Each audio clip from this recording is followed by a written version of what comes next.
안녕하세요. 월지원TV 구독자 여러분, 월지원 카페에서 주식 투자로 매달 500만원 수익을 내다 강의를 하고 있는 디노입니다. 최근에 미국에서 금리 인상을 한다? 1년에 몇 번 한다? 그래서 영향은 뭐다? 이런 이야기들을 언론을 통해서 쉽게 들으실 수 있으실 텐데요. 오늘은 쉬운 것 같으면서도 어려운, 그렇지만 주식 투자를 하면서 꼭 알아야 하는 금리에 대해서 한번 알아보려고 합니다.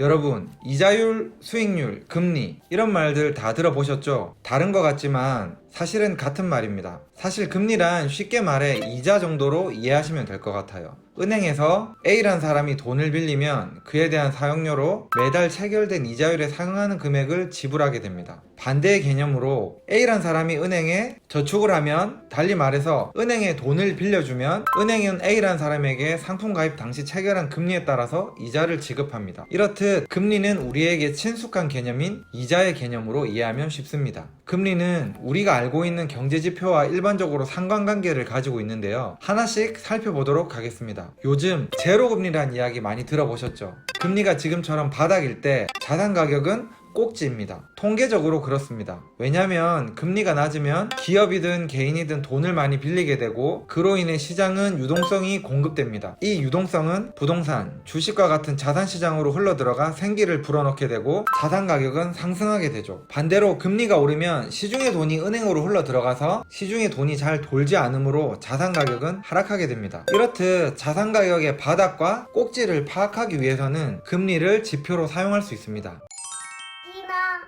이번에는 금리와 환율의 상관관계에 대해서 알아보도록 하겠습니다. 예를 들어 보겠습니다. 1달러에 1,000원 하던 환율이 2,000원으로 올랐다고 가정해 볼게요. 전에 1달러를 바꾸려면 1,000원을 주면 되었는데 이제는 1달러를 바꾸려면 2,000원을 줘야 하는 거죠. 이 말은 우리나라 돈의 가치가 떨어졌다는 걸 의미합니다. 이것을 우리는 이렇게 표현합니다. 원달러 환율 상승 또는 원화가치 하락, 평가절하란 말이죠. 반대의 경우로 우리나라 통화의 가치가 상승하면 원달러 환율 하락 또는 원화가치 상승, 평가절상이라고 말하는 것이고요. 네, 다음으로 환율과 금리의 상관관계에 대해서 이야기해 보도록 할게요. 먼저 이 둘을 이해하기 전에 돈의 움직임을 이해할 필요가 있습니다. 돈은 경기가 불황인 곳에서 호황인 곳으로 이동합니다. 예를 들자면 지금 국가 신용도가 떨어진 터키에서 돈이 빠져나가서 경기가 상대적으로 좋은 미국으로 돈이 몰리는 것으로 이해하시면 됩니다. 또 돈은 금리가 낮은 곳에서 높은 곳으로 이동합니다. 만약 한국 금리가 1%에서 5%로 오른다면 어떻게 될까요? 많은 개인들은 은행으로 돈을 예치할 거예요. 왜냐하면 이자 수익이 높아졌기 때문이죠. 그럼 개인만 그럴까요? 외국인들도 한국에 투자하기 위해서 많이 들어오게 될 것입니다. 그럼 상승한 금리로 인해서 외국 자본이 국내로 대거 유입되고 한국에 투자하기 위해 달러를 원화로 바꾸려는 수요가 당연히 늘겠죠. 금리가 늘어나면 이렇게 원화 공급은 일정한데 늘어난 수요로 인해서 원화 가치는 증가하고 결국 이것 때문에 환율은 하락하게 됩니다. 우리는 이런 경우를 아까 말씀드렸던 것처럼 원화 가치 상승 또는 원달러 환율 하락이라고 표현하는 것이죠. 또 다르게 설명하자면 시장에 달러가 많이 유입되어서 달러를 쉽게 구할 수가 있어서 달러의 가치가 상대적으로 떨어지는 거라고도 말할 수 있습니다.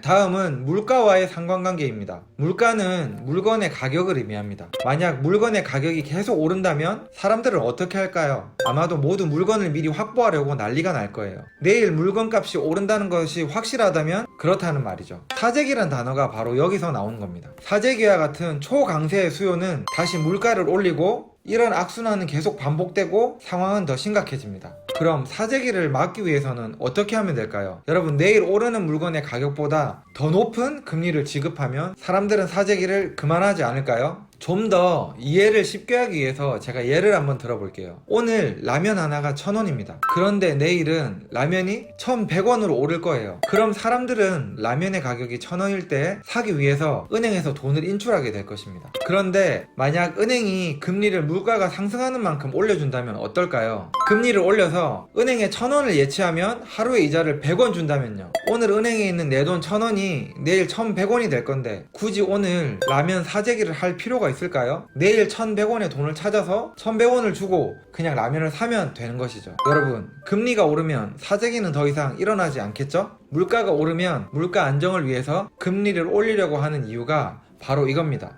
이제 아시겠죠?